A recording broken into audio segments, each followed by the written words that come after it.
Okay, welcome back. It's Zach with WP Speeder. And here we are at our last tool that we're going to use to test our websites as far as page speed. And this one is called WebPage Test. The link to get here is below this video.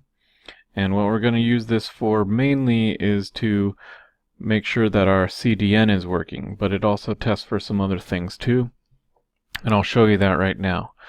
We're going to enter in our website address. In this case is WP Speeder. Of course, you're going to enter in your own website address, and we're going to start the test.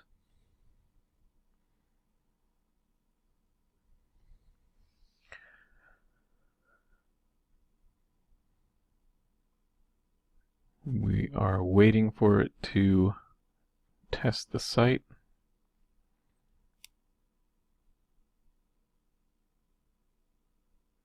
The test has completed, and here we are